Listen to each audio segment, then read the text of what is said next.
So, the Halfling's Gym is probably the least grabbing title of the original Icewind Dale trilogy, but what the book does do well is a wild, crazy, weird chase across the Sword Coast of Faerun, spanning the entire book, really. Spoilers, of course, for this, what is it, 30, 40 year old fantasy novel, but you probably knew that already, given I've been spoiling the rest of the series. Um, but so basically, the heroes of Icewind Dale, they are, well, I say the heroes of Icewind Dale. Most fans probably remember them as Dritz Duerden and a bunch of other characters who don't really matter.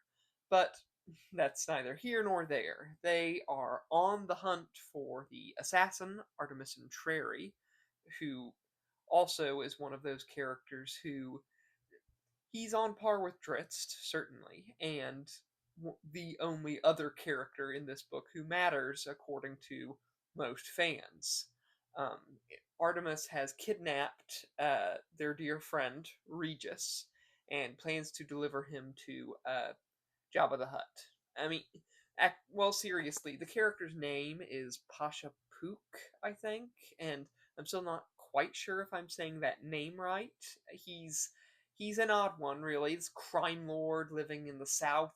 He's got just like opulent wealth and kind of creepy and grody, and he doesn't have very like he's not obviously like a powerful magician or fighter or anything. He kind of makes me think of the original Jabba the Hutt. You know, back when he was just a dude and not like a giant slug. Do you remember that?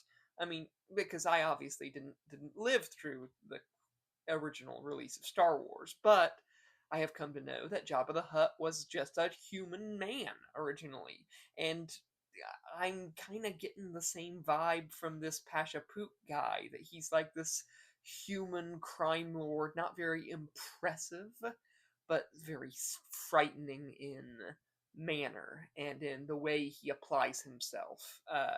Yeah, a bit of a Varys the Spider situation. A little bit. He's got all these tricks up his sleeve, despite not being a very high level character. If that makes any sense, he'd probably have like the stat block of a frickin' commoner, to use D&D terminology.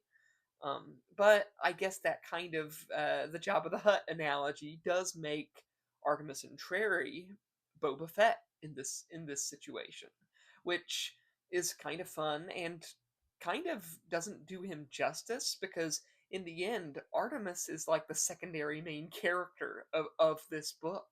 I mean, and I don't even know if that was intentional or not, but Artemis is in the way that Dritz steals the show of both previous books.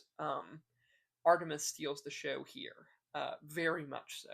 I mean, bear in mind, the show is being stolen from not Dritz, but Wolfgar. Wolfgar, to me, is supposed to be the main character. He's the young, naive hero on a hero's journey who is getting the chance to experience the world for the first time, and he's going on these big adventures. He's battling like pirates and whatnot, monsters, and he sort of falls in love with Catty Bree, which is a curious situation because of what I sort of know about later stories and books, Dritz centric stories.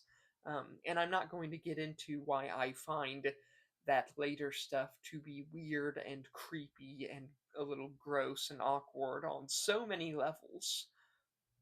That's not that's it's not great, honestly. But that's neither here nor there, and I digress.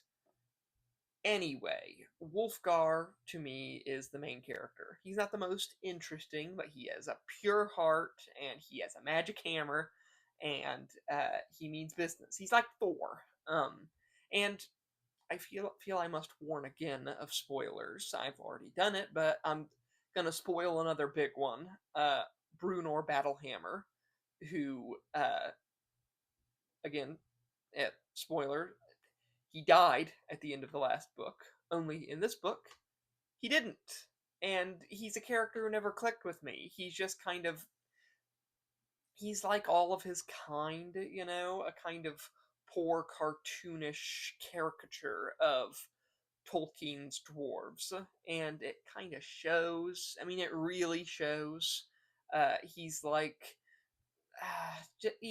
what he's not is Gimli, as written by J.R.R. Tolkien.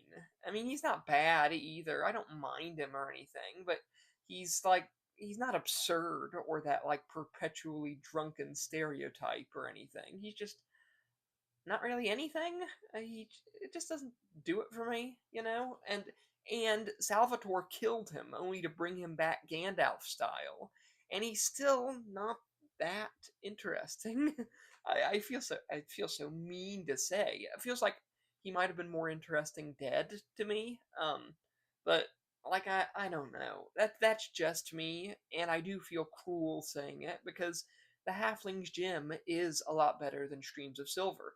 I liked Streams of Silver, but this is it's a fairly weird, entertaining romp across the bizarre Forgotten Realms, with all sorts of weirdness along the way. It's the same as the other two books, um, with wizards and were rats and more were rats, and it ends in kind of this like bizarre, crazy battle with trolls and bandits and brigands and rogues and a duel with Artemis and Trary and Drizzt. And so they both characters who seem so cool that they walked out of like some sort of weird, cool, badass dimension.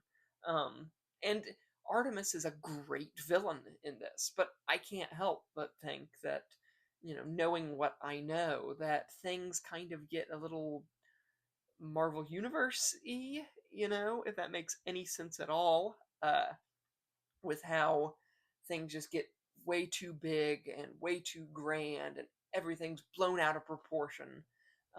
Whereas this book feels a fair bit more grounded and interesting than most of the Forgotten Realms can ever be. And I like it. I like the Halfling's Gem. Just like Crystal Shard, it is prime comfort food. It is like the most disgustingly delicious like fast food cheeseburger and fries that you can get for a fantasy book. If Tolkien is your like good for you gourmet delicious meal, this is your guilty pleasure fast food fantasy.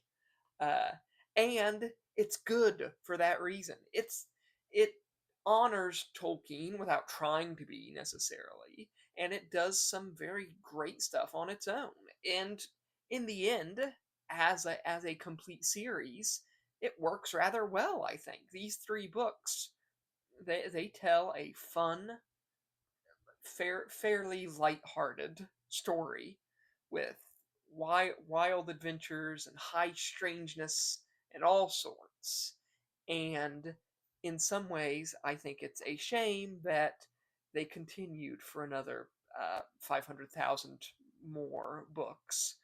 So there's a time, I think, when perhaps authors might wish to take a break from their characters and end their stories, instead of just carrying things on and on and on forever.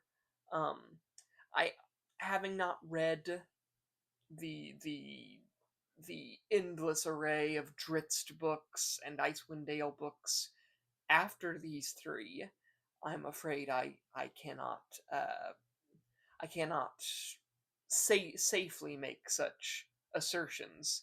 That's just my gut feeling, and knowing what bits and pieces I do know, feels like things kind of get away from him later on. But these three books, this Icewind Dale trilogy, they're pretty good.